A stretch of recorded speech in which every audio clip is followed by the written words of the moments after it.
Spoštovane dame in gospodje, ugledni gostje iz Slovenije in tujine, člani in članice Zveze nekdanjih poslancev in poslank Evropske unije, dobro jutro in dober dan želim vsem skupaj. Prijazen pozdrav tudi vsem vam, ki nas spremljate preko spletne povezave na platformah Facebook in YouTube. V veliko čast nam je, da ste se odzvali v tolikšnem številu. Hvala lepa. In na tem mestu posebna zahvala gospe Zofiji Mazej Kukovič za pobudo za ta dogodek, za vaš trud in pomoč pri sami organizaciji. Hvala lepa.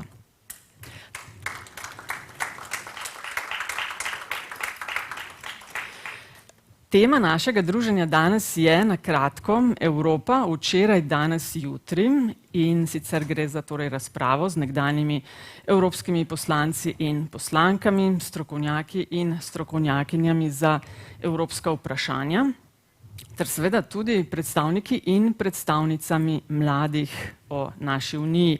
Gre za debato, ki jo organizira pisarna Evropskega parlamenta v Sloveniji in današnji posvet bo prispevek k konferenci o prihodnosti Evrope, ki trenutno poteka po vsej uniji.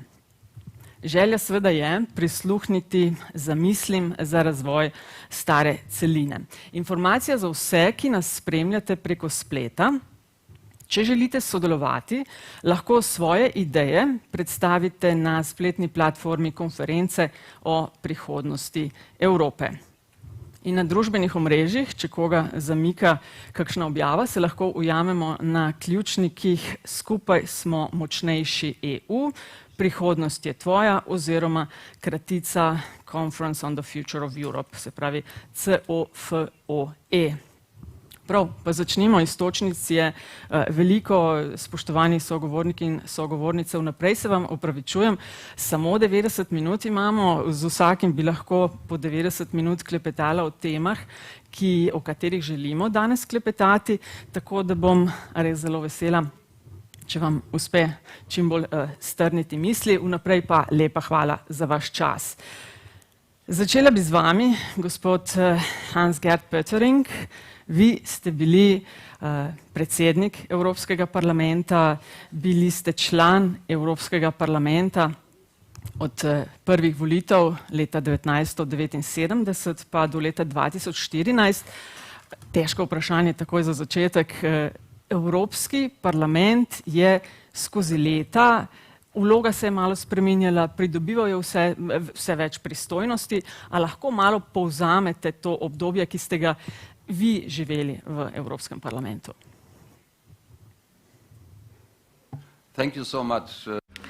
Hvala lepa. Mislim, da sem tu v tej dvorani najstarejši, ampak moje srce je še vedno mlado in bije za Evropo.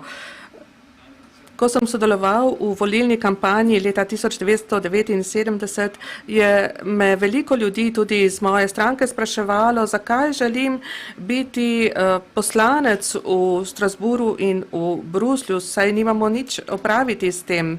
Takrat sem bil star nekaj čez 30 let, v svoji skupini sem bil najmlajši. Tudi danes imamo poslance, ki so stari nekaj čez 20-30 let in odgovoril sem mojim kolegom, borili se bomo za svoje pravice. Zdaj v letu 2021 je Evropski parlament zelo pomembna institucija. Uresničili smo demokracijo v Evropski uniji. Želel bi samo omeniti različne pogodbe. Maastrichtska pogodba, to je bilo prvič, da je Evropski parlament dobil vlogo zakonodajalca, potem Amsterdamska pogodba, pogodba iz Nice, kjer se je pripravljala širitev, potem pa še Lizbonska pogodba, potem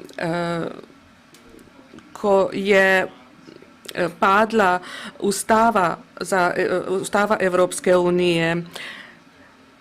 Mnogi so takrat dejali, da so pogodbe mrtve, Jaz pa sem zagovarjal stališče, da to ni res, da moramo najti drugo rešitev, tudi če ni ustave za Evropsko unijo. Zato smo potem prišli do Lizbonske pogodbe. Skupaj smo bili zelo uspešni in tu bom zaključil, čeprav smo se soočali s težavami, te so bile vedno v evropski politiki. Moramo biti veseli, kaj vse smo dosegli in nadaljevati s tem delom, zato da bi bila Evropska unija še boljša. Veseli smo, da smo tu v Sloveniji. Da ste se nam pridružili. Povejte, a bi bilo danes težje predsedovati Evropskemu parlamentu kot v vaših časih?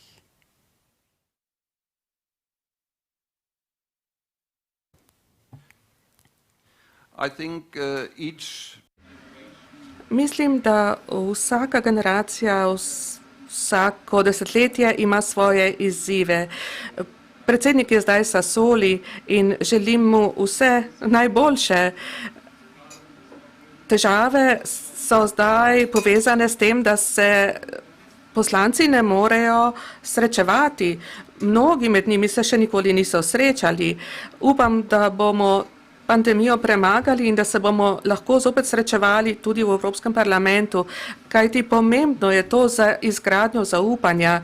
Pomembno je, da se vidimo in pogledamo v oči. To je bil pa zelo diplomatski odgovor. Hvala. Skozi zgodovino se je, recimo, boste me popravili, če se motim, ampak se zdi, da se je z vsako krizo Unija krepila.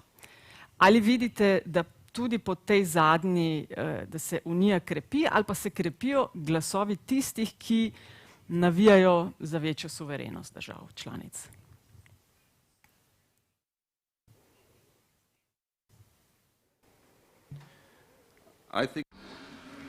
Mislim, da je to odločilno vprašanje. In odločilno bo tudi, kakšen odgovor bomo dobili. Z določenimi državami imamo težave zaradi zakonodaje, zaradi ustave in zelo si moramo prizadevati za zagovarjanje evropskih vrednot. Evropska komisija, svet in parlament morajo biti zelo odločni pri zagovarjanju evropskih vrednot.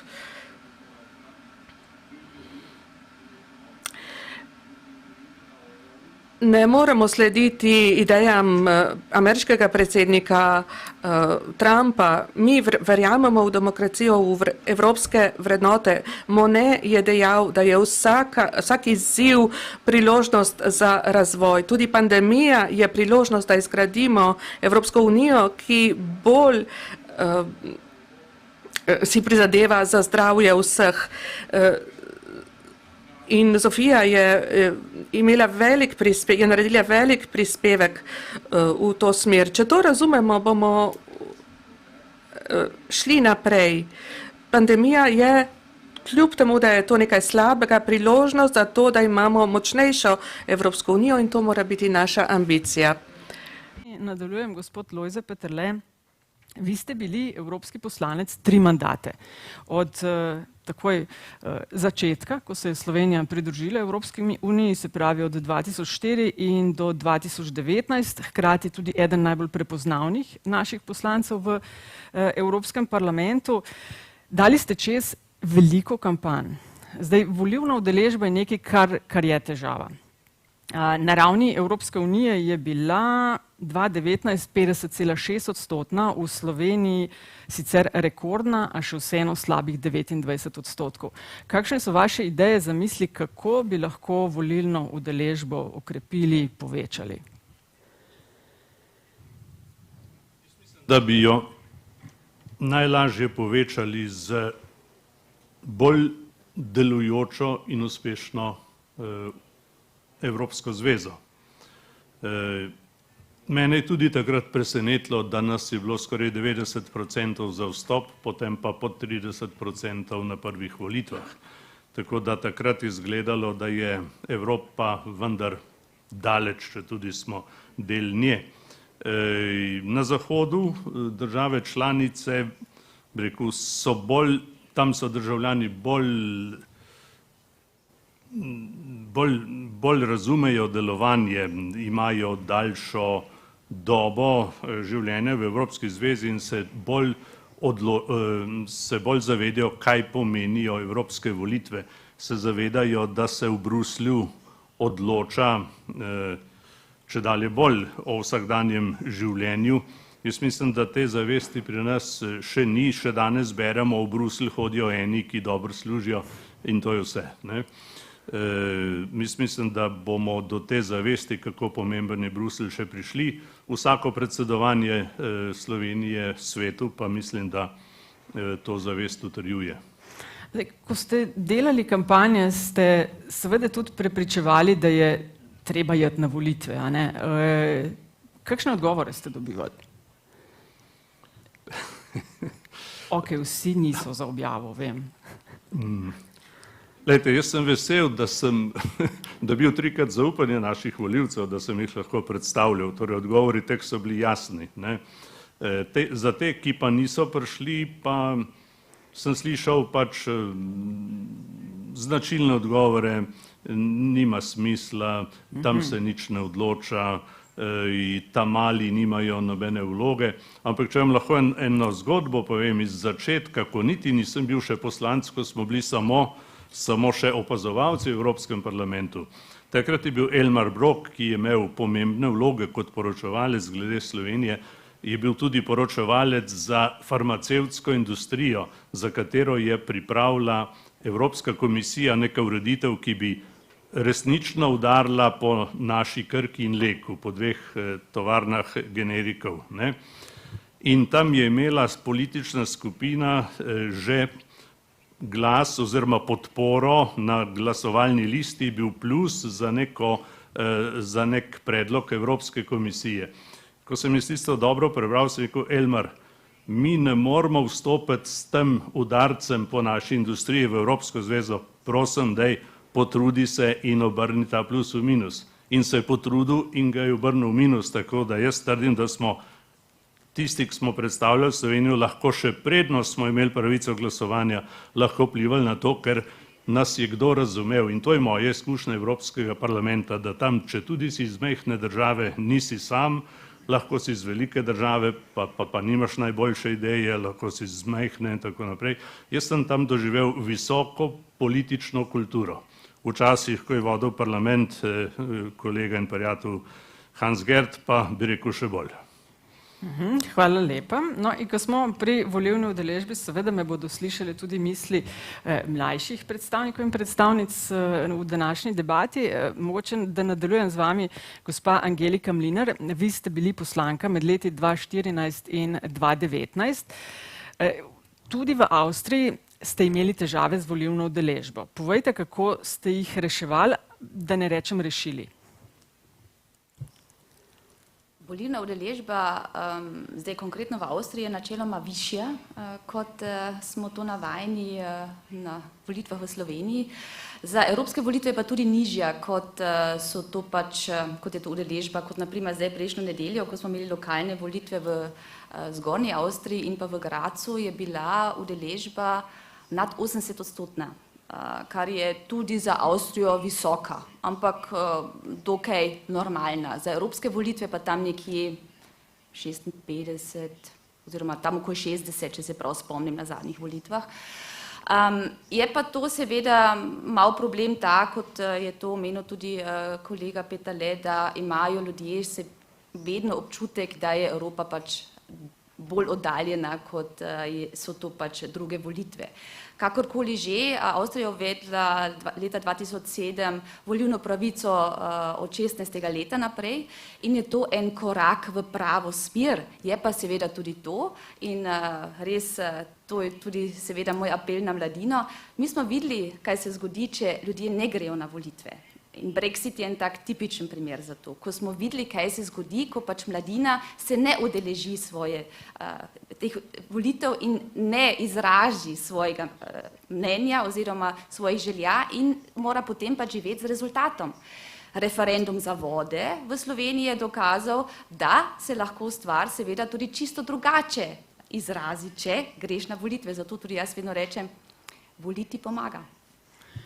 Ampak se pravi, ko ste v Avstriji med drugim znižali to starostno mejo, ne, ste kaj, da so ti, ki imajo že 16 let, dovolj odrasli, da lahko odločajo o tem, ali izključno zato, da imamo še malo več ljudi, ki bodo lahko glasovali, da bo še iz tega bazena se je malo.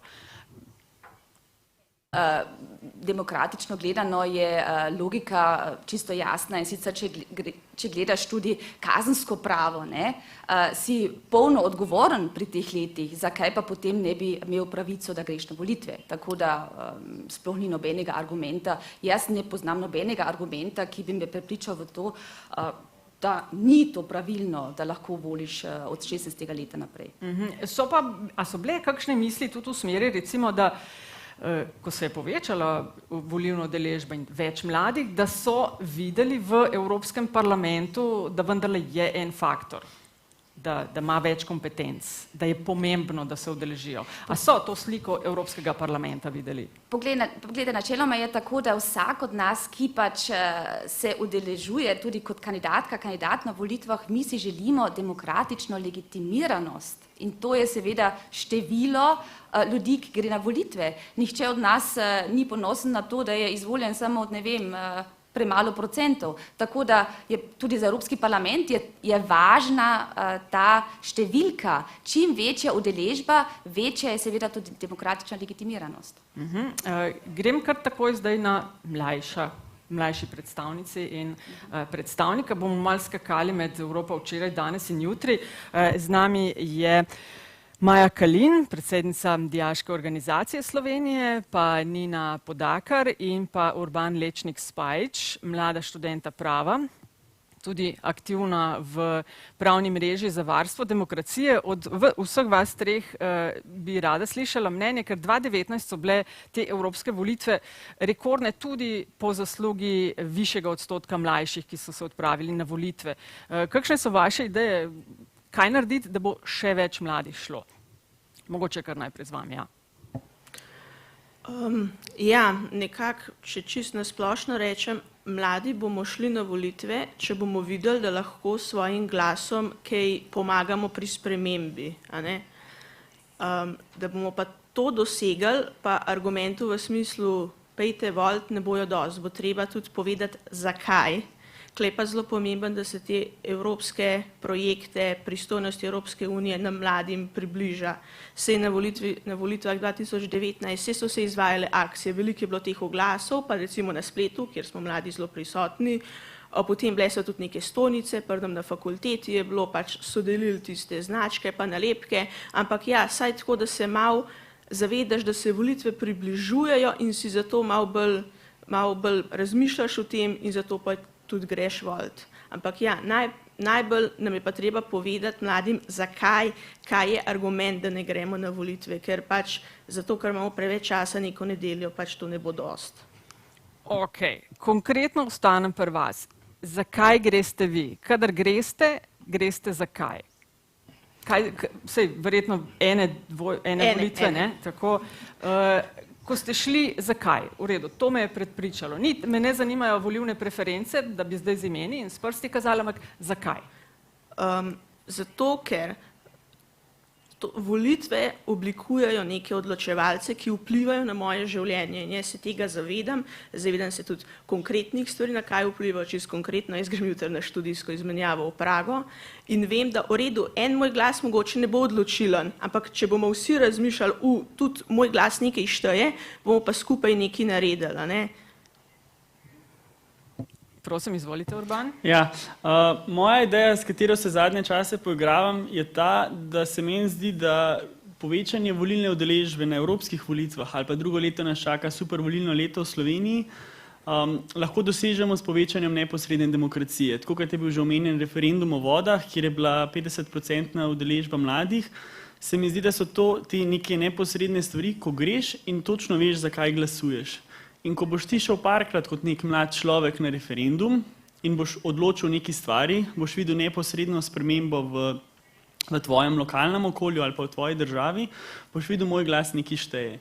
In potem boš tudi na podlagi tega šel na volitve, ker bo tudi glas nekaj štel. Sicer glas na volitvah manj šteje, zaradi tega, ker pač voliš za posameznika, ki bo preko tega glasu izvajal to oblast oziroma pač neko zastopal tvoje mnenje, ampak se mi zdi, da s povečanjem nekih neposrednih oblik, kakor je tudi participativni proračun, lahko povečamo tudi volilno udeležbo na evropskih volitvah ali pa nazadnje tudi na volitvah, ki nas čakajo drugo leto v Sloveniji.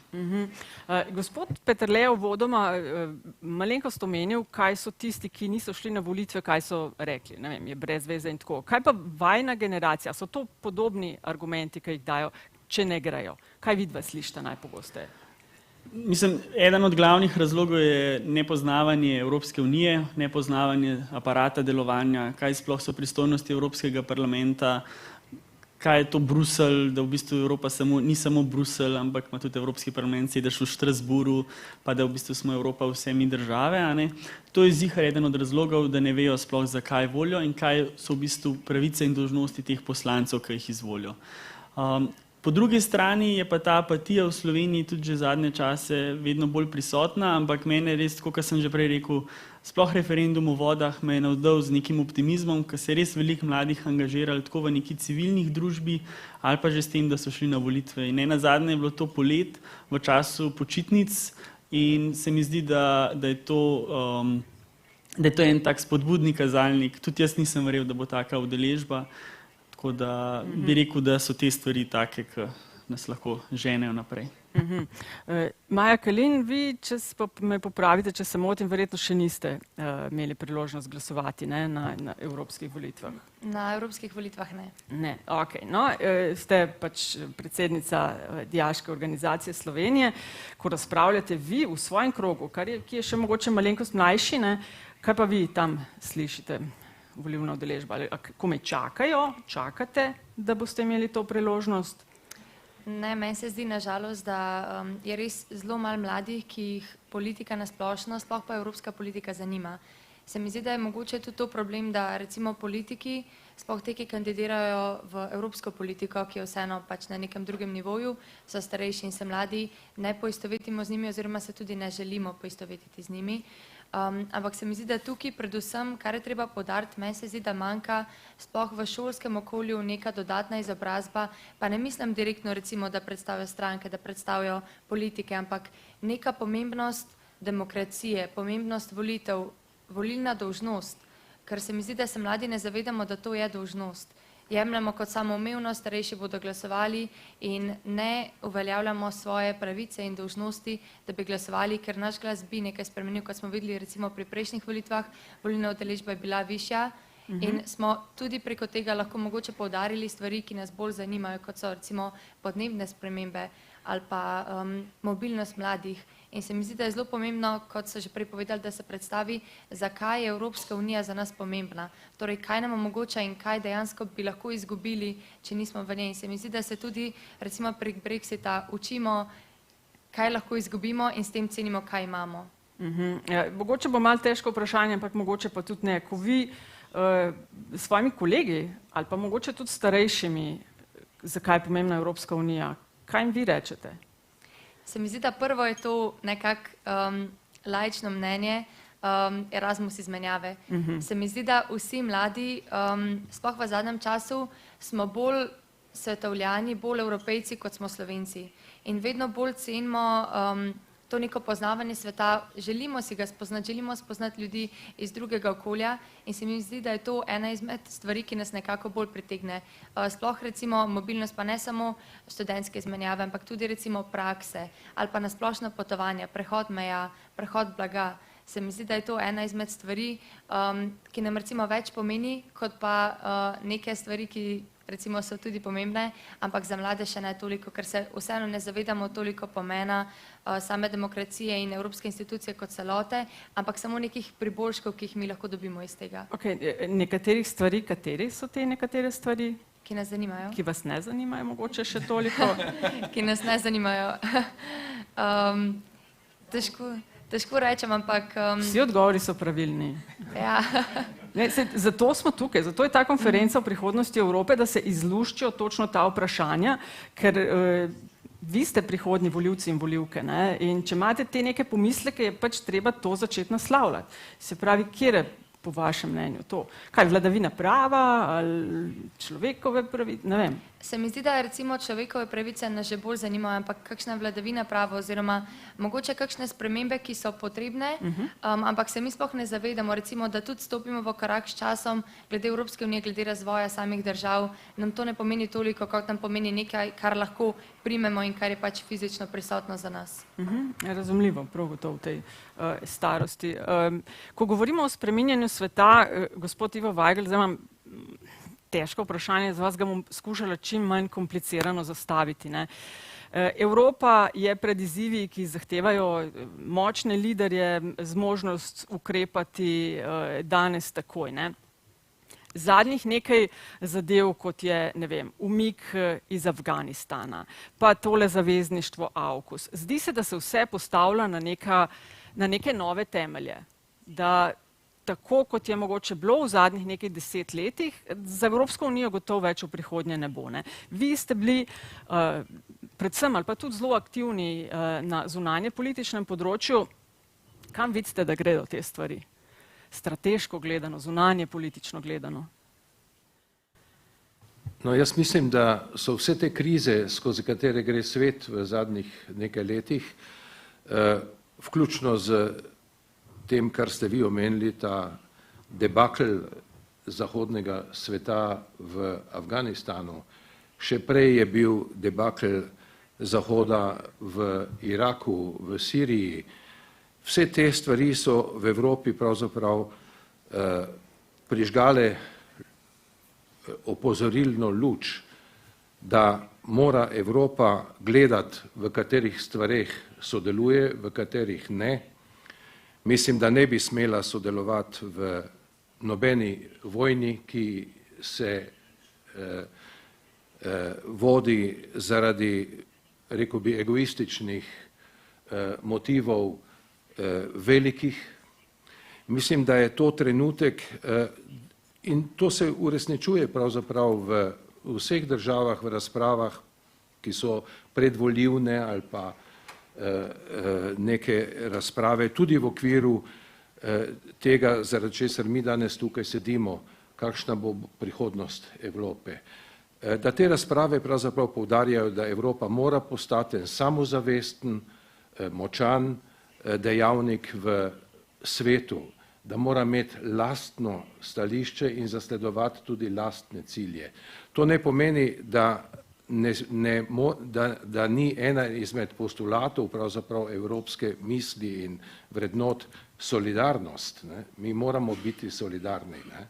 Moramo videti svet tudi v tistih delih, kjer je vsega manjka, kjer je revščina, ker če bo revščina obstala kot stalnica, potem bomo večno soočeni z migracijskimi tokovi in takrat bo pravzaprav ta motor avtoritarne oblasti in želje po avtoritarni oblasti, ki je skrit v ksenofobiji, se bo sprostil do absurda. Vi me gledate kritično, jaz bom poskušal zaključiti. Ne, sploh ne imamo dovolj časa, tako kar izvolite. Evropa mora postati globalni igralec, ampak to ne pomeni, da moramo eksportirati konflikte. Evropa je pravzaprav zagrešila v zgodovini, če sežemo nazaj, recimo 1000 let, da ne govorim o tem še prej. Evropa je eksportirala nasilje. Evropa je kriva za razsulo tradicionalnih družb v Latinski Ameriki, v Afriki, deloma tudi v Aziji. Evropa je kriva za zaostrovanje medverskih konfliktov in Evropa je vodila umazane vojne proti narodom, ki so imeli svojo identiteto in tudi svojo eksistenco. Vse to moramo spremeniti in ta pogled na Evropo z njeno bogato kulturo, z veliko resursov, ki jih lahko ponudimo, ampak pogoj za to je, kreirati moramo drugačno Evropo, reafirmirati tradicionalne vrednote, reafirmirati tolerantnost, pripravljenost na dialog, tudi pri reševanju težkih in kompliciranih vprašanj.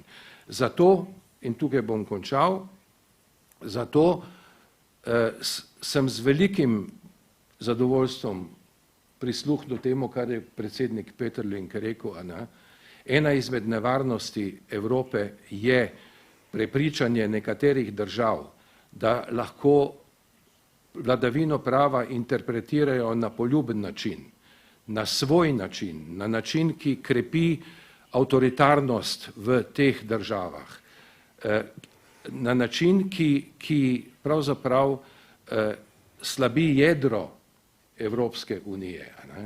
In ne navsezadnje počutim se nelagodno, da je tudi Slovenija v tem času v skupini držav, ki rahljajo kohezivnost Evrope in ki misli, da se lahko furamo po nekih svojih poteh.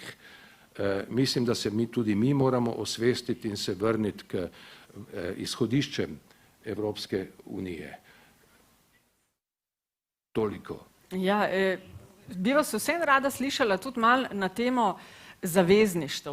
Zdaj, ko so Američani odhajali iz Afganistana, je nekako šlo to brez posvetovanja z zavezniki in zaveznicami iz Evropske unije. Ko so, mislim, kopica podobnih, tudi tale AUKUS aliansa, ki sem jo omenila, so Velika Britanija, ZDA, Avstralija bypassirali Francijo. Zdaj spomnim se, bom pripeljala svojo izkušnjo, jaz sem od leta 2003 do 2010 živela v Združenih državah, kjer sem delala kot dopisnica POP TV. In se spomnim, kako me je takrat čudilo, pa je to 15-20 let skoraj, počasi bo nazaj, da v think tankih, ki sem jih obiskovala, leve, desne in umestne, Evropa ni bila več toliko tista, s katero bi se ukvarjali. Govorili se je na polno o azijski tigri gor, azijski tigri dol. Kam bi po vašem morala jeti? Ker tudi tale AUKUS se zdi, da je ne samo klofuta Franciji, ampak Evropski uniji. Kam se zdi, da bi se morali pozicionirati? Jaz se strinjam z vami v tem, Amerika se nam danes kaže na srečo v neki novi luči. Mislim, da je ta administracija Bidenova nakazala nekatere nove poudarke, ki smo si jih zelo želeli, namreč, da ostaja partnerstvo Evrope z Združenimi državami Amerike v bistvu en temelj in garancija demokratičnega, pluralističnega razvoja sveta, tudi večje solidarnosti v svetu. Jaz si od tega, moram reči, obetam veliko.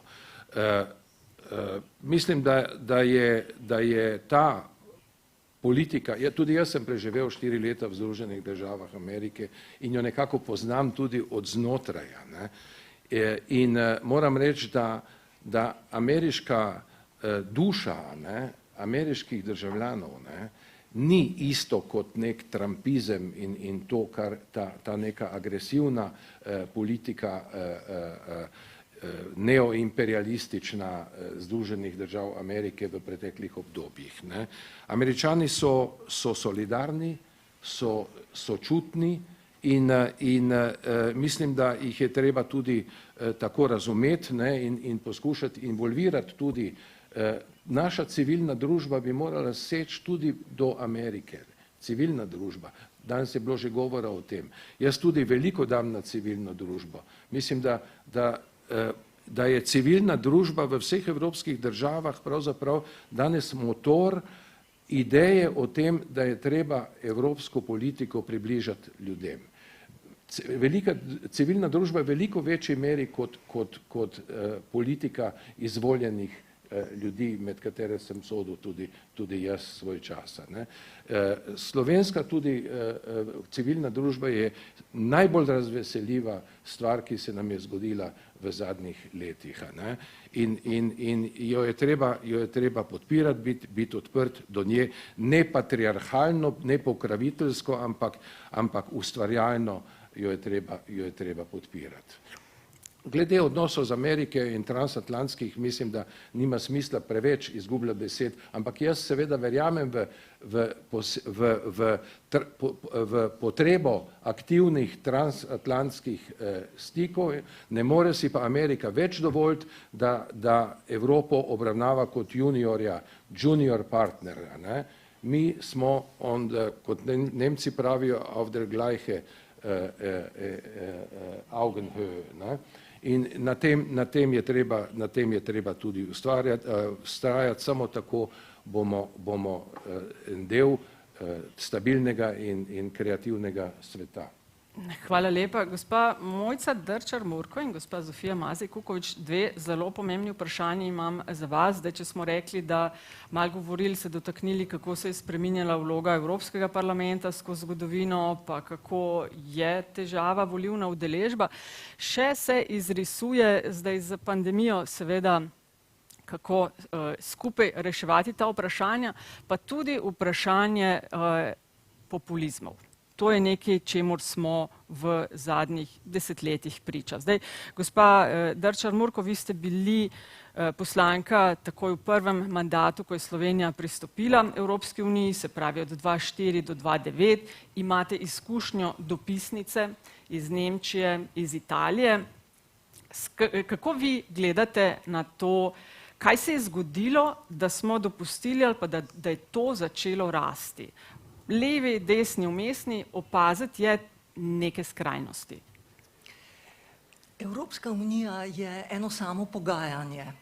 Pogajanje o tem, kam naj se razvija Evropa, upoštevanje ugovorov tistih, ki menijo, da ni prav, da gremo v to smer, ampak bi morali v neko drugo.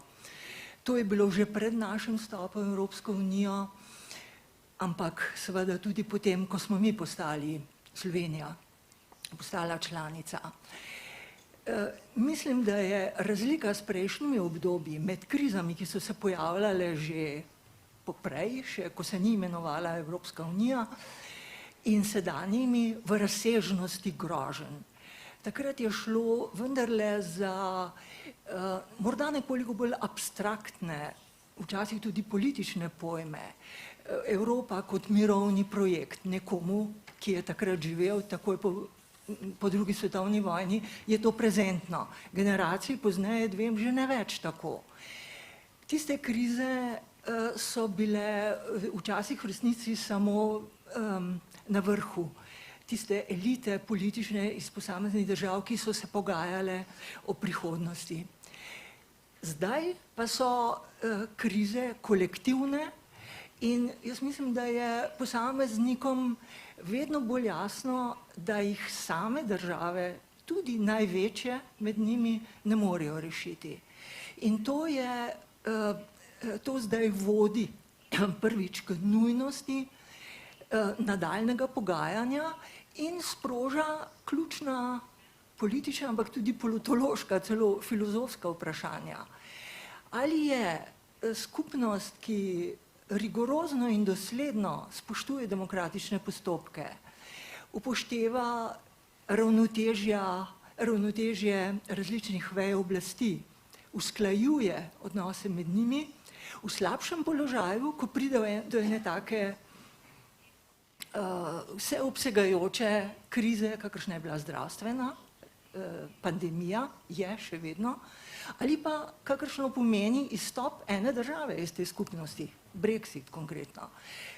Postavljam retorično vprašanje, kako naj demokracija, ki je zaradi upoštevanja vseh demokratičnih postopkov počasna, včasih se reče utrujajoča, dolgočasna, tekmuje s tistimi državami, kjer so avtoritarne tendence močnejše in lahko v trenutku, ko so tukaj podatki, določena vlada ali celo sam posameznik ukrepa.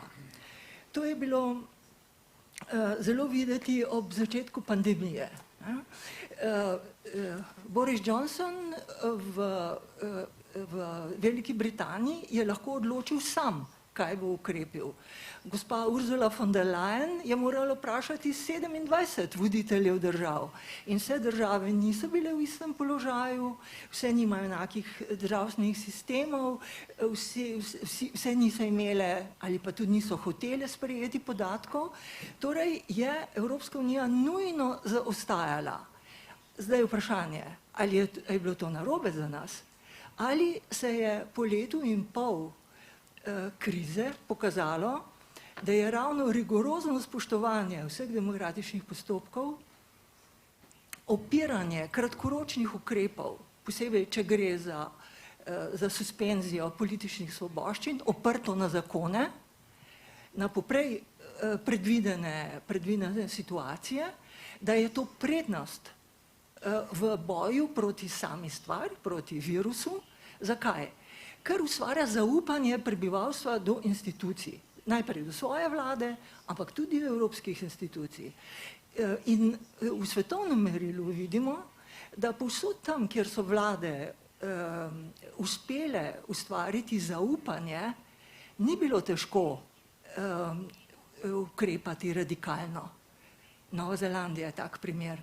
Južna Koreja nekoliko drugačen, ampak Južna Koreja je bila dovolj pametna ali pa dovolj izkušena od poprejšnjih podobnih pandemij, epidemij, da je že imela zakon, ki je detaljirano predvidel, kaj lahko vlada v določeni situaciji stori. Že takrat sem jaz optimistično opazovala,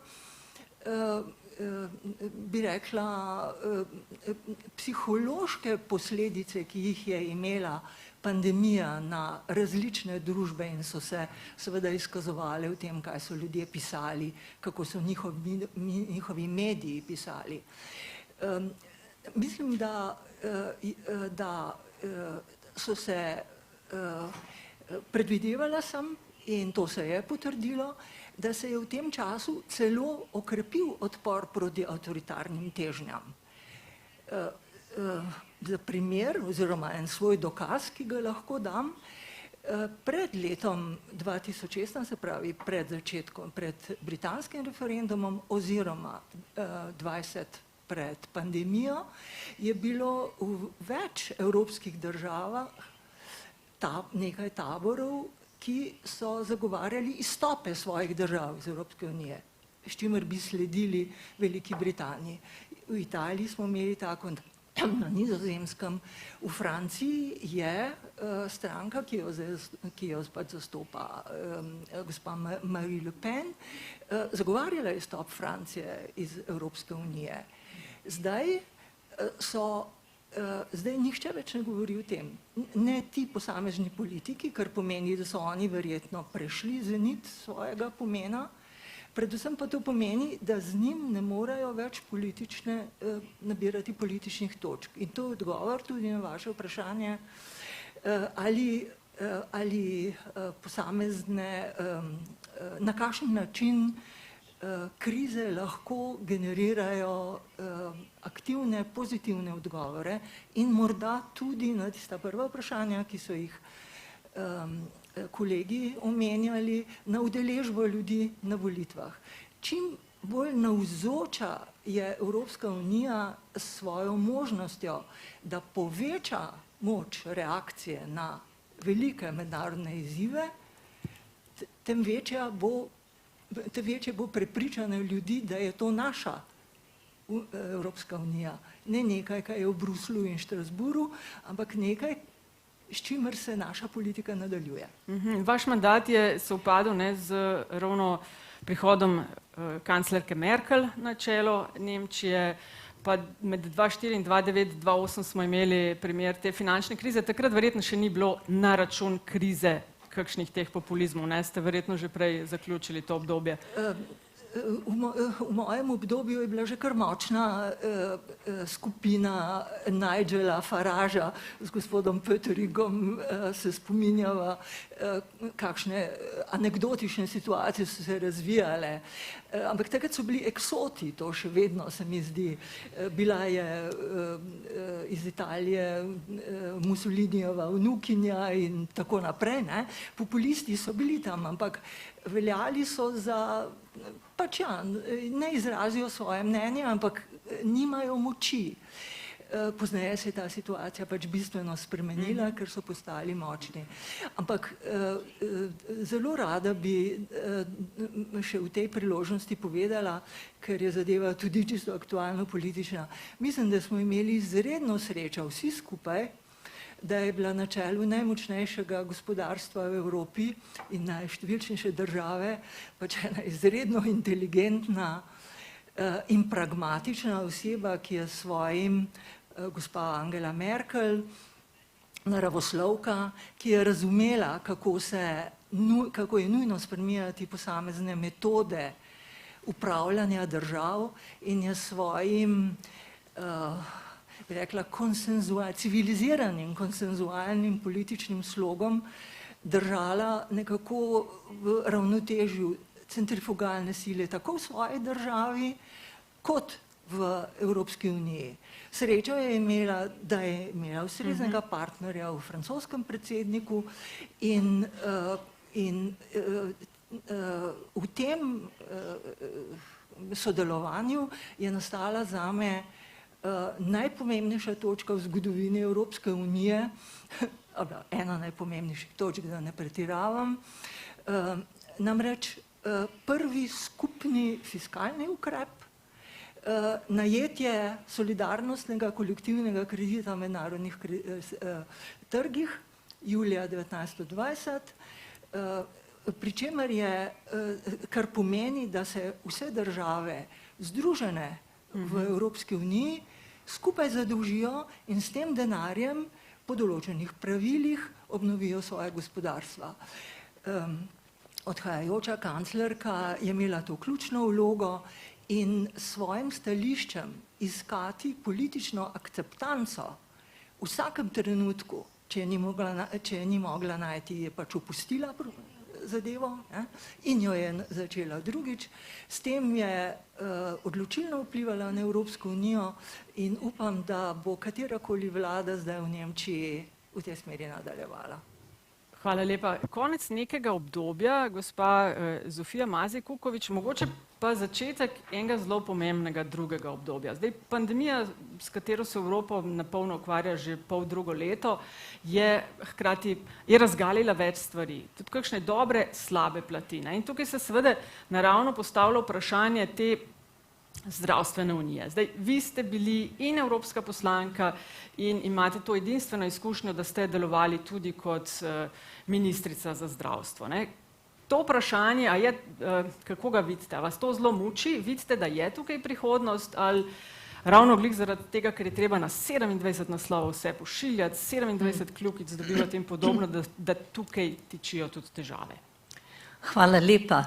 In najprej seveda eno veliko veselje, da smo ob drugem predsedovanju Slovenije zbrani tukaj v Evropski hiši in da sežem s pogledom nazaj v prvo predsedovanje Sloveniji leta 2008, kjer smo takrat na področju zdravja, in jaz sem bila zdravstvena ministrica, pripeljali skupaj s parlamentom, tukaj imel Lojze tudi pomembno vlogo in gospod Pöttering, pripeljali vprašanje raka, ki je bil takrat nekaj najhujšega, še vedno je, pripeljali na evropsko agendo. Se pravi, smo se oddaljili samo od ekonomije, od jekla in od premoga in smo šli dalje v to področje. Danes, v tem času, ko nas je pandemija zadela tako po državah članicah, kakor tudi na evropskem nivoju, nepripravljene. Nepripravljene tako, kot bi bili nepripravljeni na potres. Ampak danes je moč potres, verjetnost potresa napovedati z vsemi tehničnimi zmožnostmi, tako je mogoče tudi ob dobrem poznavanju, ob dobrem poznavanju nalezljivih bolezni napovedati verjetnost epidemije. In tokrat seveda ta verjetnost ni bila napovedana, kajti v Evropi smo že navajeni, da nam je konstantno lepo. Konstantno. Torej mi ne gledamo več na to, da je od zunaj, da so okrog nas nalezljive bolezni bile, da so ljudje umirali. In tudi tukaj v Evropi danes je umrlo več kot 760 000 ljudi, 38 milijonov okuženih do sedaj. Se pravi, vse to je okrog nas obstajalo. Tudi takrat, ko se je šlo za vojno, za prvo, drugo svetovno vojno, ljudje so jo vedeli, da se bo zgodila, ampak niso hoteli verjeti. In tudi mi ne želimo verjeti, da se lahko zgodi kaj takšnega, kot se je zgodil COVID. In zahvaljujoč kljub vsemu tej solidarnosti, ki se je zgodila tekom te pandemije in epidemije, solidarnost, ki je vplivala na to, da so druge države sprejemale paciente tistih, ki niso imeli več kapacitet v posteljah, pomoč drug drugemu. Evropski uniji, ki je znala res pristopiti z skupnimi nabavami za življenje potrebnimi ventilatorji. Skratka, vse to je tako rekoč pretreslo celo Evropo, evropske države, evropske institucije, kako potrebni smo drug drugemu in kako odvisni smo drug od drugega. Žal je moralo iti tukaj tako daleč, da je šlo za smrti, da je šlo za življenje in smrt. In tu so bile neverjetno tudi znotraj ECDC-ja, Evropske agencije, kjer sem jaz imenovana od Evropskega parlamenta kot podpredsednica upravnega odbora. Evropska agencija je res se aktivirala nemogoče. To so bile dnevi in noči, kjer so lovili pravzaprav podatke, lovili in se učili, kako naprej. In danes, ko je dovolj znanega, ko je dovolj izkušen po letu pa pol, kako reagirati na ta virus, kako ga omejevati, in tudi zahvala temu, da je združeno znanje Evrope uspelo izumiti vakcine, uspelo izumiti cepiva, in vendar ta cepiva danes so 72% odraslih v Evropi v povprečju je že cepljenih. Zahvaljujoč vsemu temu se je ta epidemija obvladala do razumne mere in tudi izgledi kažejo zelo dobro. Ampak kot pravim, moralo se je zgoditi to, da se tudi dojame poslanstvo Unije in tega centra za nalezljive bolezni, ki pravzaprav združuje vsa znanja, če je potrebno na evropskem nivoju. In če želite, kako naprej, kako pravzaprav opolnomočiti Evropsko unijo na tem področju, dogaja se proces priprave zdravstvene unije, Health Union. In seveda prva stvar, ki je tukaj najbolj pomembna, je, kako ne biti samo v statistiki, da opazujemo, kaj se nam dogaja, ampak kako z znanji napovedovati. Napovedovati verjetnost, pričakovati nekaj, kar se nam lahko zgodi, kar pravzaprav lahko povzroči katastrofo ne samo za Evropo, ampak za cel svet. In tu je gotovo nemogoče z omejenimi znanji, ki jih imamo posamezne države, drugače reagirati kot združeni. In v nadaljevanju je danes konkretna priložnost, ki že obstaja, to je HERA, imenovan HERA inkubator. To je tako rekoč osnovna celica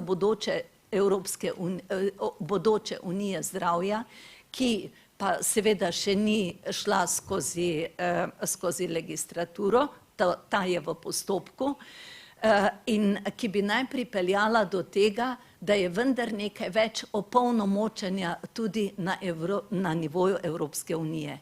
Mogoče se bo iz tega lahko izvilo tudi to, da ne bo šlo za tako različne reakcije po državah, kot je šlo, da ne bo šlo za to, da preidemo iz enotnega trga, ki je tudi prost pretok ljudi in seveda storitva in blaga, da ne bomo prišli na zapiranje vseh meja znotraj, torej da je Schengen za nas tista osnova, ki jo imamo, in seveda, da bi zdravstvene sisteme po posameznih državah s pomočjo Evrope izboljšali, vnaprej izboljšali, ne da takrat, ko pride do katastrofe, ki jih lahko pričakujemo, seveda ni bila verjetno zadnja, da smo takrat vsi skupaj pripravljeni na to.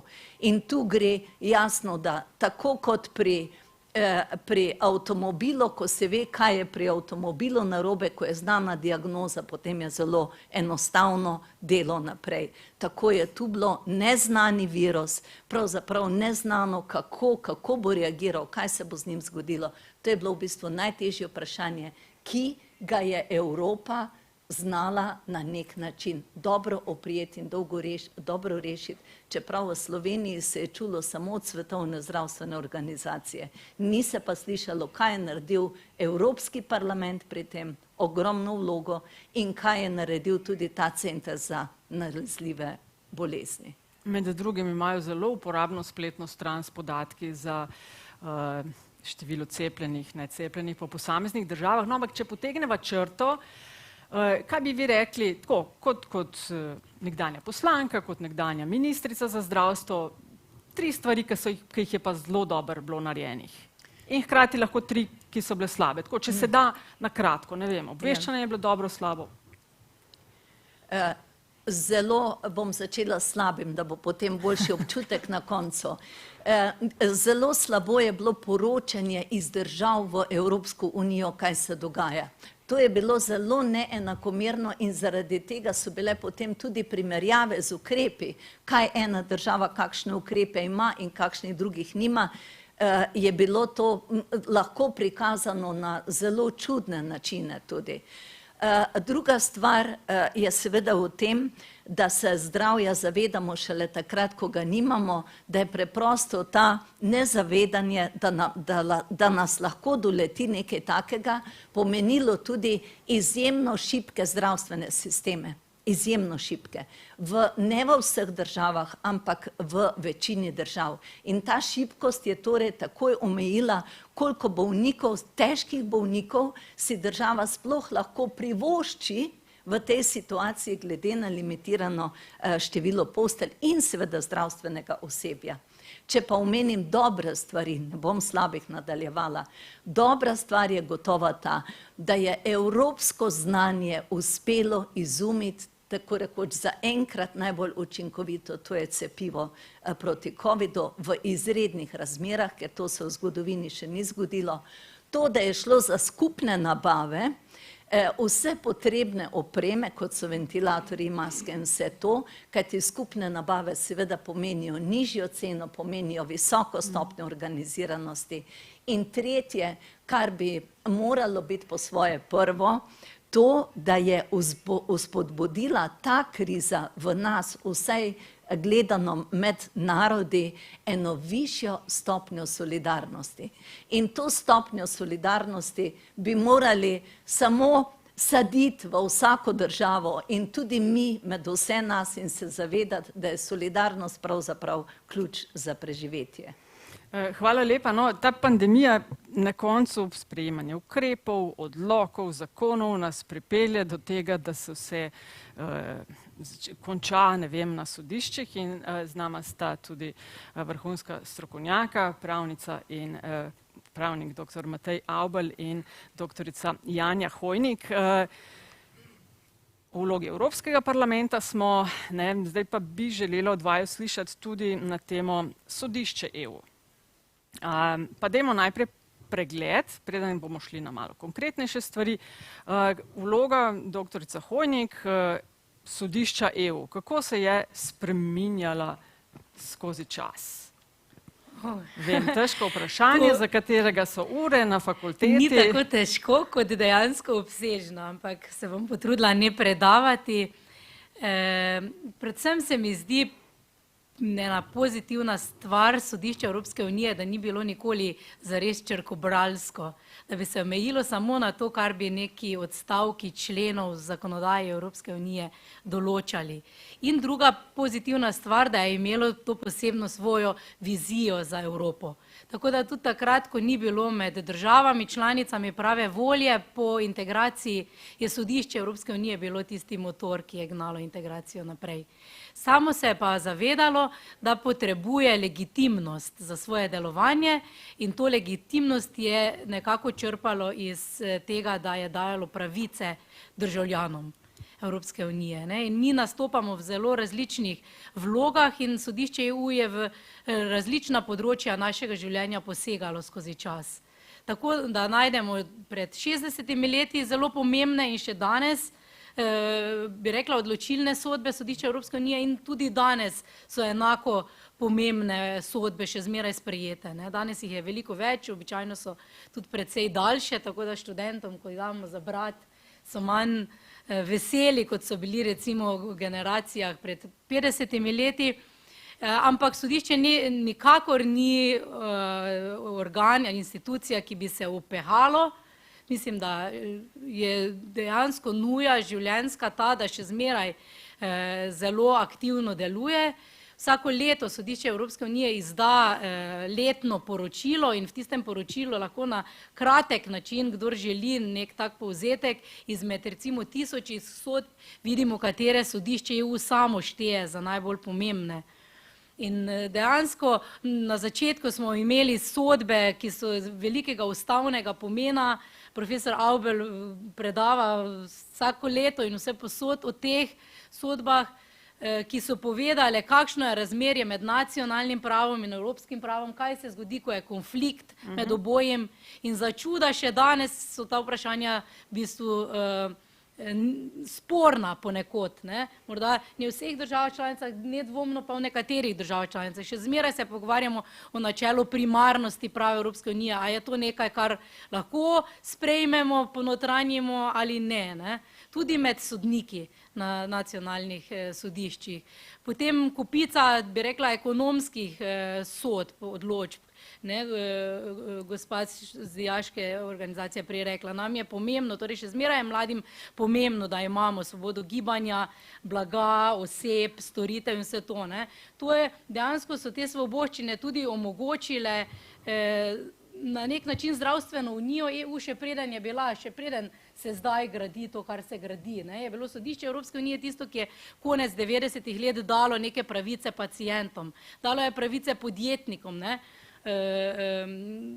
Turistom, ne vem, v različnih kategorijah subjektov, potrošnikov in tako naprej, ne, do zdaj najnovejše sodne prakse, ki pa posega na vprašanje varstva osebnih podatkov, tudi pravic intelektualne lastnine pri cepivih in pri diskusiji Evropske unije o tem, ali bi morda pa patentno varstvo odvzeli tem cepivom, se je videlo, kako bistvene so tudi te zadeve. Ne. Tako da zelo širok spekter je prava Evropske unije, vse širši in sodišče Evropske unije je tisto institucija, ki to brani. Verjamem, da v dobro vseh, ki živimo v Evropski uniji, pa tudi drugih, ki prihajajo na nek način v stik z Evropsko unijo. Ko ste že podali žogico doktorju Avblju, ko ste omenili, da predava in govori o teh velikih odločitvah. No, se pravi, sodišče EU je včasih, en zanimiv članek je bil v Economistu pred dnevi, tedni, odločalo o bolj suhoparnih gospodarskih zadevah. Zdaj, danes jih vidimo prisotne povsod. Ne vem, teden nazaj je odločitev, da je Rusija odgovorna za uboj vohuna Litvinenka, ki je zaradi zastrupitve umrl v Londonu 2006. Potem smo imeli, Poljska mora plačati Evropski komisiji 500 000 dnevno in tako dalje. Vse več in več je teh primerov. Kako vi na podobno vprašanje tudi odgovarjate? Upravlja dobro, po vaši oceni, sodišče EU to, za kar je? Hvala za vprašanje, hvala za povabilo. Ja, temeljna naloga sodišča Evropske unije po definiciji iz pogodb je ta, da skrbi za to, da je pravo Evropske unije spoštovano. In po mojem mnenju najbolj pomemben prispevek sodišča Evropske unije v izgradnji te pravne skupnosti, kasneje tudi politične skupnosti, ki jo imenujemo danes Evropska unija, je v tem, da je pravo Evropske unije spremenilo v del tudi naše nacionalne pravne dediščine. Ključni interpretativni trik, ki se ga je pri tem sodišče Evropske unije poslužilo, je to, da je razglasilo pravo Evropske unije za neposredno učinkovito. To pomeni, da tisto, kar je sprijeto v Bruslju in Štrasburu, velja tudi tukaj in zdaj in se tega lahko posamezniki in posameznice, državljani in državljanke Evropske unije poslužujejo v svojih postopkih pred nacionalnimi organi. To je bil po mojem mnenju najpomembnejši doprinos sodišča Evropske unije. Res pa je, seveda, tako kot pravite, da na začetku smo se ukvarjali, ne vem, s premogom in jeklom, ukvarjali smo se s tem, ali lahko gospa Hauer še zasedi svoj vinograd, ali lahko v Italiji prodajo toliko mleka in tako naprej.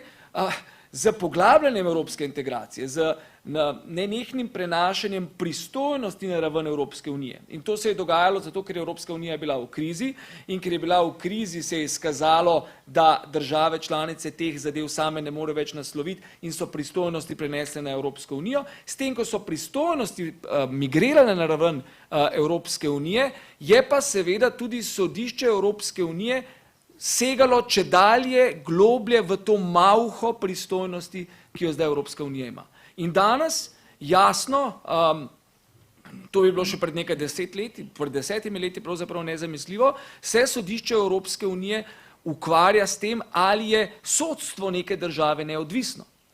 Se ukvarja z temeljnimi ustavnimi strukturami določenih držav in jasno to potem takem tudi poraja konflikte, kar sodišče Evropske unije postavlja v nekoliko težjo luč. Je pa to bil eden ključnih igralcev, ki je prispeval k temu, da je Evropska unija danes, in to je njena hrbtenica, dejansko pravna skupnost. In to pravo Evropske unije je treba čuvati kot punčico svojega očesa. Kam pa, zakaj nasmeh?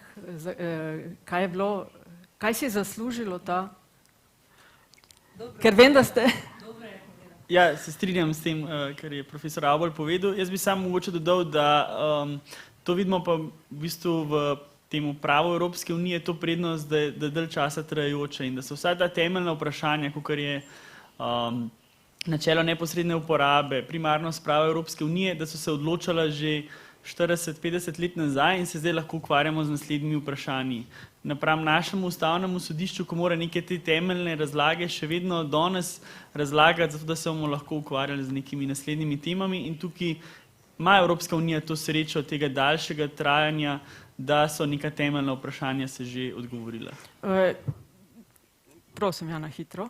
Ja, mogoče zdaj vsi tako hvalimo sodišče Evropske unije, jaz bom pa podala eno kritiko. Prosim, zato smo tukaj.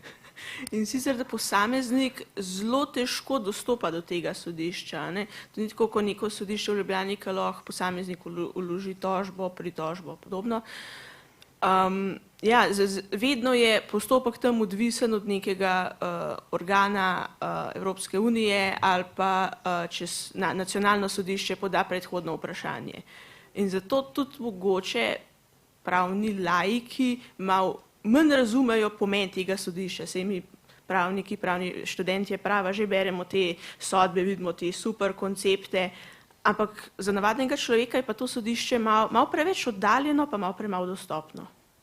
Vidim, ideja je za kolege in kolegice iz pisarne Evropskega parlamenta v Sloveniji za eno novo debato na to temo. Odlična debata. Ampak zelo dobro, kar ste kolega, pa predvsej kolegica zdaj izpostavila, to je treba dodati. Sodni sistem, pravosodni sistem Evropske unije ni sestavljen samo sodišča Evropske unije, ampak sodni sistem Evropske unije tvorijo tudi nacionalna sodišča. In ravno na podlagi načel neposredne uporabnosti in na podlagi načel neposrednega učinka z mehanizmom predhodnega odločanja je sodišče Evropske unije vpelo nacionalna sodišča v ta evropski pravosodni sistem. In sistem, ki ga imamo mi, je mišljen ta, da posameznik, kadarkoli so njegove pravice, ki izhajajo iz prava Evropske unije, kršene v njegovi državi članici, morajo mu nuditi remedy, morajo mu nuditi pravno varnost nacionalna sodišča.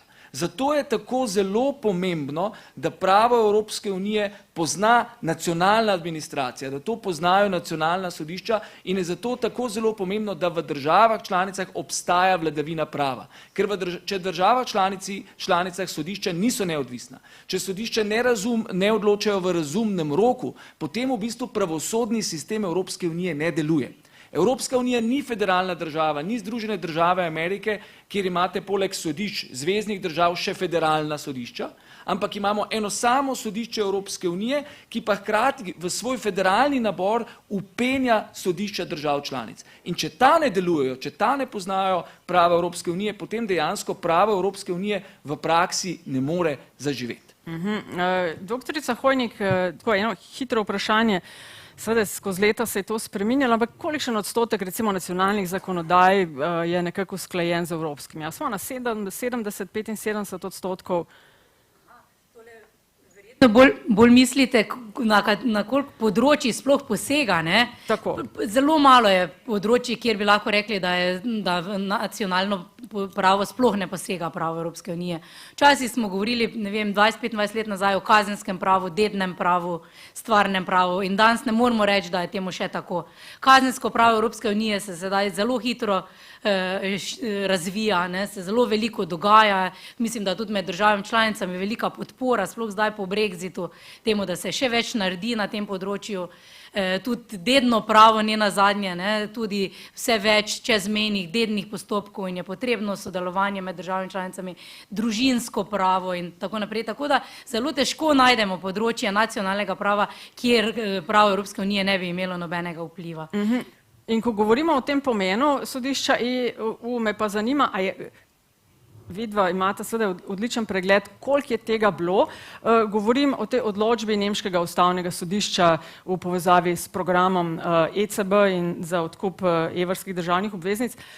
Kakšen žebo, vem, da se vse skupaj razvija, pa to je tega vse več takih poskusov, da ne vem, soliranja, ali kako bi temu rekli, ali je ves čas približno enako, ko se poizkuša, dokje seže? Morda lahko tudi Matej kaj oceni, ampak se mi zdi, da so ves čas bile kakšne take z dvomi ocene z nacionalnih sodišč po različnih državah članicah in se zdaj tudi zgodi, pa kolikor smo imeli tudi ravno prejšnji teden na Novi univerzi konferenco, je kolega iz Nemčije nekako mislim, da ocenil, da je zdaj tudi nemško sodišče naredilo neke korake nazaj, ker ne želi preveč motivirati še kakšnega nacionalnega sodišča k podobnim recimo dvomljivim pogledom do sodišča v Luksemburgu, tako da bomo videli, kako bo v prihodnje, bo tega več ali se bo ponovno ta dvom umiril, ampak ves čas se je pojavljalo vsakih nekaj let enkrat z enega, z drugega sodišča in tako naprej. Na mlajši del naše debate se spet selim in sicer zdaj po podatkih Eurobarometra kaže, da so za mlade demokracija in vladavina prava zelo visoko, ko gre za Evropsko unijo, takoj za, ne vem, službami, boju proti prekarnosti. Vajen komentar teh podatkov in dodatno še enega, ki se meni zdi zelo zaskrbljujoč, in sicer, da je zelo visok odstotek mladih, ki nimajo težav ali pa ne vidijo toliko problema v avtoritarnih voditeljih. Mogoče, ker so bili rojeni v države, ki so se na drugačnih temeljih osnovali. Skratka, se spomnim, mislim, da je lani bil ta Eurobarometer, kjer je prav pri mladih se pokazalo, da ne vidijo toliko problema v tem. Se pravi, na eni strani demokracija, vladavina prava zelo pomembno, hkrati pa, da avtoritarci mogoče niso nekaj, s čimer bi se v prvem planu lahko ukvarjali. Mogoče z vama. Ja, jaz bi rekel, da po lanskem letu oziroma po tem letu korona krize, ko smo bili v bistvu, ko smo morali ostati doma v svojih občinah, ko nismo smeli v nočnem času se gibati, je vedno več mladih se zanimalo za neke te svoje pravice, smo se začeli malo boriti, zakaj pa ne smem iti po noč ven, zakaj ne smem v drugo občino. Imeli smo neke družbe ali pa neke aktivnosti v drugih krajih in to nas je vse malo prisililo, da smo ostali doma in smo se začeli spraševati, a pa je to res prav, zakaj moram jaz ostati doma. Se mi tako zdi, da smo Slovenci tak narod, tako jaz dojemam, da se radi pritožujemo, jamramo, iščemo skozi, to so naše pravice. Tako da jaz bi rekel, da iz tega izvira tudi neka ta demokracija, ali pa ne vem, zakaj on lahko, jaz pa ne smem. To je bilo sploh zdaj v času epidemije zelo aktualno. Zakaj lahko on gre nekam, jaz pa ne smem. Zakaj lahko imajo podjetja kosilo v restavraciji, jaz kot posameznik pa ne. In to vse nekako, po mojem, izvira tudi to, da nam je demokracija pomembna in pač tudi načelo pravne države, da v bistvu ne bi za vse veljala enaka pravila. Na drugi strani ta avtoritarnost, jaz bi rekel, da po temu letu se vedno bolj tudi so nam pomembne sprav pravice in iz tega tudi izvira to, da nam pa ne more kar nekdo reči, kaj lahko mi počnemo in kaj ne, tako da bi rekel, da gremo zdaj spet v neko, tako bi upal, v smer, ko nam ta avtoritarnost ne pomeni toliko in da nam je demokracija in demokratičnost nekih procesov res pomembna. Nika, izvolite. Ja, najprej glede teh avtoritarnih režimov in podobno. Meni se zdi, da ljudje pa mladi zdaj skozi bolj vidno, da smo pač v neki krizi, zdravstvena kriza, finančna kriza, ampak tudi ena kriza takih konceptov, pa kriza, kaj bomo naredili v prihodnosti, v katero smer ne gremo in potem ljudje občutijo tako negotovost in se zdi, da so zato bolj dovzetni za te ekstreme, zdaj v obe politični smeri. Potem se zdi pa, da tukaj vlogo igrajo tudi družabna omrežja, ki se spremenil en ta echo chamber, ki dobivaš nazaj tiste podatke, ki tvoje prepričanje sam še bolj potrjujejo. Poleg tega je pa zdaj veliko lažje s svojimi idejami doseči široko občinstvo, spet tukaj omenjam socialna omrežja. Zdaj, kar se pa tiče tega, da mladi zelo cenimo demokracijo in vladavino prava, bi pa jaz po en stran rekla, da smo začeli gledati zelo tako dolgoročno. Vemo, da si nekaj želimo to na dolgi rok in cenimo to, ker tudi vidimo zdaj, kakor je podoben Urban rekel, pomen tega šele takrat, ko smo to zgubili, recimo svoboda gibanja, svoboda združevanja in podobno. Bi pa jaz tukaj še mogoče eno kritiko na nas mlade spet nazaj. Vidimo čisto na dolgi rok, hočemo vladavino prava, mogoče pa ne vidimo vzvodov, kako to doseči. In na tem bo treba še precej delati. Pa še ena stvar, na kateri bo treba delati, je aktivno državljanstvo med mladimi. Zdaj, ena od stvari, ki je vsaj v Sloveniji v zadnjem letu bila recimo med bolj opaznimi, medijsko odmevnimi, so bili ti protesti dijakov v Mariboru. V Dijaški organizaciji Slovenije ste prav gotovo o tem debatirali, se pravi o tem, kako povečati aktivno državljanstvo. To že je bil en takšen primer. Ja, jaz bi mogoče sploh iz tega korona časa nekako povlekla dva zaključka, dve glavni stvari. In sicer prva je, da vsaj iz moje izkušnje se mi zdi, da se je participacija mladih tako v družbi, sploh recimo na političnem spektru, zelo povečala. Dejansko je mlade veliko bolj začeli zanimati, kaj se dogaja, mogoče tudi zaradi recimo teh ukrepov, pa se niso strinjali, pa so hoteli podati svoje mnenje. In iz tega je potem tudi prišla večja participacija, recimo ta protest je zelo dober primer tega. Kako so mladi dejansko recimo z vsemi ukrepi, z maskami, z razdaljo šli protestirati za nekaj, kar jim je bilo pomembno, za odprtje šol. Ker so vedeli, da recimo izobraževanje nadaljavo čisto konkretno ni kvalitetno in da si zaslužijo šolanje v šolskem območju, spravi v šolskih klopeh. In recimo to je bila že ena prvih stvari, na katere moramo biti pozorni in katere moramo spodbujati. In takrat smo mi tudi obsojali to dejanje, da so bili poklicani na sodišče, ker dejansko niso kršili nobenega odloka oziroma so vse delali nekako na varen način. Ampak druga stvar, na katero bi pa opozorila, da se mi zdi, da prihaja do velike polarizacije družbe, da je vedno več nekako ekstremističnih mišljenj in tudi to, da ne pride do soglasja, da ne pride do nekega konsenza, kjer bi pač lahko dosegli neko rešitev, ki bi bila sprejemljiva za vse, ampak je vedno nekdo oziroma pač neka skupina ljudi, ki se s tem ne bo strinjala, ampak na tak nesprejemljiv način, v smislu protestiranja, ampak pač ne protest, ki bi bil sprejemljiv, ampak z nekimi nasilnimi dejanji, z nekimi žalitvami. Se mi zdi, da do tega vedno bolj pogosto pride, ker sploh v tem času se mi zdi, da smo najdeli toliko stvari, s katerimi se ne strinjamo, da se je nekako vse skupaj sestavili v gmoto tega, da imamo tak odpor mogoče nasplošno do pristojnih institucij in tudi recimo do demokracije, ki se nam mogoče ne zdi popolna na trenutke. Računamo na mlajšo generacijo, da se te trendi obrnejo v bolj pozitivno smer. Gospod Peterle, sem vas opazovala ves čas debate, kar nekaj zapiskov ste si naredili, se mi zdi, da niti ne rabim vprašanja zastaviti. A ste jih pripravljeni deliti? 2-3 minutke. Ja, sem si napisal nekaj, ko je Zofija govorila o Evropski zdravstveni uniji, ne? In zapisal sem si, da dinamika sprememb je hitrejša, kot je bila prej, še posebej zaradi klimatskih sprememb, in da je razvoj tudi zelo nepredvidljiv. Nam se lahko to, kar se v Nemčiji zgodilo s poplavami letos in v Belgiji in še kje druge, se nam lahko še v večji meri zgodi tudi še kje druge, ne? Skratka, neka skupnost dokazuje svojo moč najbolj v hudih situacijah, ne?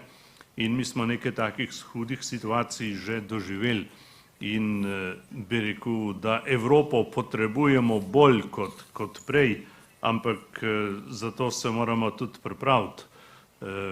Lejte, Erdogan se odloči lahko v 5 minutah, Putin v 3 minutah, Trump je poslal tweet v 5 sekundah, Evropski svet se je moral pa 6-krat sestati, da je za Grčijo se nekaj odločil, ne? Mi se moramo zmeniti tudi, kako bomo poslovali, ne?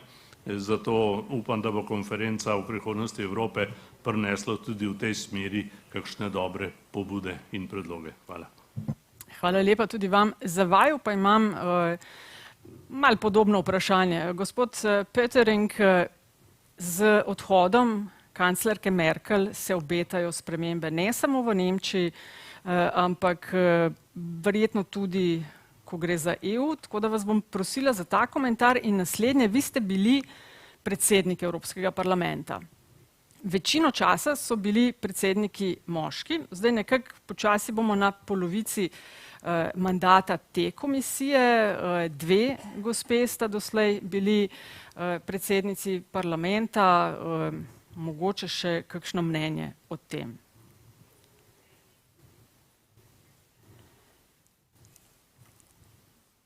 First of all, I can say that Najprej naj povem, da sem več kot 10 let tesno sodeloval s kanclerko Merklovo. Nastopila je svojo pozicijo leta 2000, takrat sem bil sam predsednik Evropskega parlamenta, ki je seveda zelo vplivna inštitucija.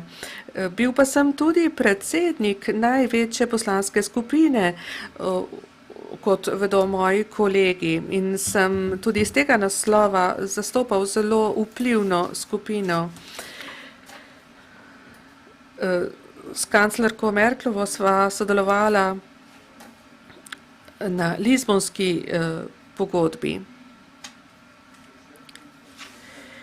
Sprejemanje evropskega prava je mirna evolucija. Osnova Evropske unije je, da temelji na vladavini prava.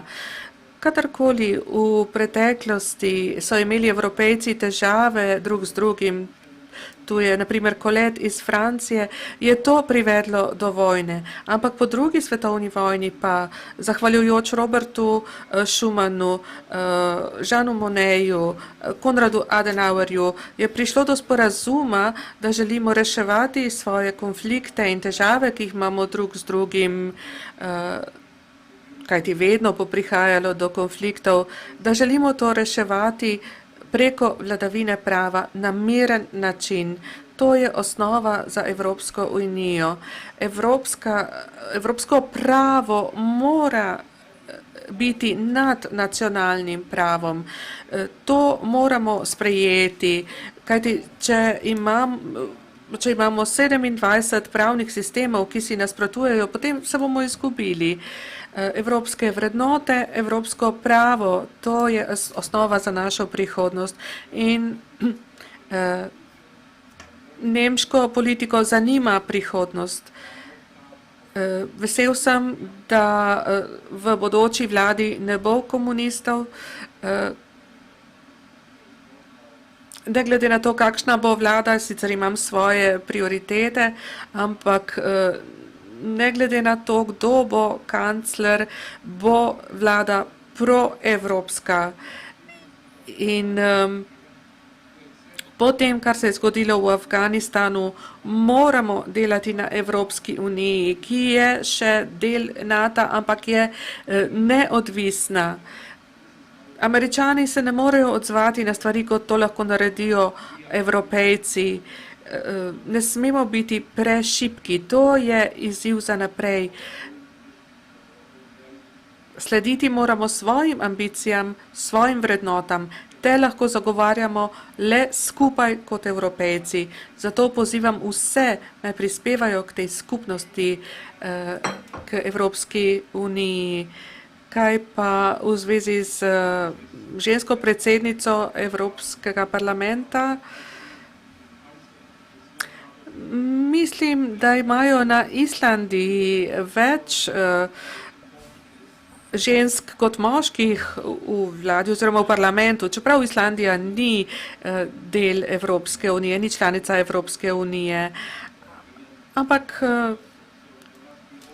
vedno mora biti dobro ravnovesje v politiki med ženskimi in moškimi. Ne sme priti do nekih ekstremov. Ravnovesje in kompromis. To je osnova za Evropsko unijo. Sprejeti vse države, ne samo velike, tudi male države. Jaz sem velik privrženec baltskih držav, ki so sicer majhne, ampak so po duhu zelo močne. To potrebujemo. Drugim tudi v odboru za enakost spolov, ste glasna zagovornica pravic žensk. Mogoče, bom rekla, stavek 2, ni mišljeno dobesedno, no, o ženske političarke v Evropskem parlamentu. Čisto nasplošno smo seveda ženske v politiki še vedno pionirke.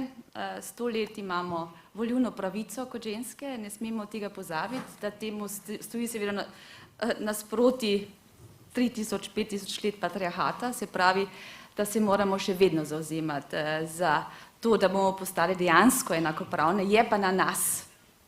In zato tudi prosim ženske vseh starosti in vseh generacij, da se dejansko postavimo za svoje pravice in za to, kar mi zagovarjamo. In to, kar sem danes tukaj slišala od mladih dam, lahko samo spodbuja nas vse. Samo eno besedo še k temi, ki tudi meni leži zelo na srcu, in sicer demokracija in pa pravna država. Morda poznamo vsi Georgea Orwella in gre v bistvu za to, ali verjamemo v moč oblasti ali pa v moč prava. In to je bistveno vprašanje. In zaradi tega se je tako močno treba zauzemati za pravno državo in za vse principe demokracije. S tem bi zaključila in bi se vam zahvalila. Hvala lepa tudi vam. No, z nami je pa tudi nekdanja evropska poslanka iz Litve, gospa Margarita Starkevičiūtė. Upam, da nisem zmaličila vašega priimka. Vi sodelujete pa, to bo čisto, s tem bomo končali, v konferenci o prihodnosti Evrope. Slišali ste že podobne debate. Vaš povzetek, nas skrbijo podobne stvari, kamorkoli greste. Kaj bi se dalo iz teh debat doslej izluščiti?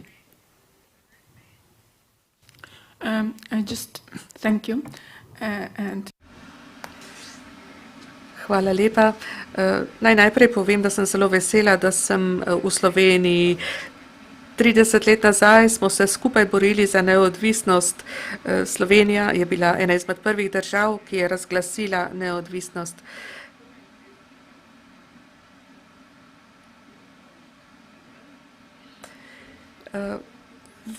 V debatah se govori o vlogi Evrope v svetu, o zahodnem modelu, ki smo ga do zdaj tako občudovali. Mi smo se skušali pridružiti zahodnim demokracijam. Mladi so danes omenjali, kako se na družbenih omrežjih pojavljajo avtoritarni komentarji, ki vzpodbujajo avtoritarnost. Mladi so danes glasni, recimo zahtevajo zaprtje določenih industrijskih obratov, ampak kaj bomo storili z ljudmi, ki jih bomo odpustili? Ne morete tega rešiti na družbenih omrežjih. Če se dan današnji s kom ne strinjate, ga enostavno blokirate njegov račun, ampak v resničnem življenju tega ne morete storiti. Dan današnji je res lažje narediti računalniško aplikacijo, kot pa zgraditi šole. Ampak če imate oblast, morate graditi šole. Opažam tudi veliko različnih predlogov v zvezi z varnostjo Evropske unije. To je vroča tema. Ena izmed prednostnih nalog, tu se mnenja zelo krešejo. In jaz sem mnenja, da se mora Evropa držati Schumannovih idealov zahodne demokracije. Včeraj sem prepotovala celo Evropo.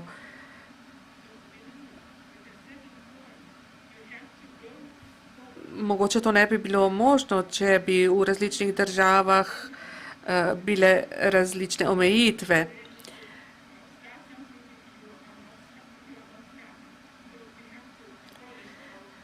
Skratka, odpraviti moramo omejitve, naučiti se moramo živeti s covidom in se premakniti naprej. Evropske države so bile včasih revne, naredile so dolgo pot od avtoritarnih režimov do demokracije, ampak to je možno, to se da. Varnost ni povezana samo z vojsko. Varnost pomeni, da preostanku sveta povemo, da je treba graditi močne družbe. Nihče ni ničesar plačal za Slovenijo in slovensko neodvisnost ali za litvansko neodvisnost. Mi smo si jo sami priborili.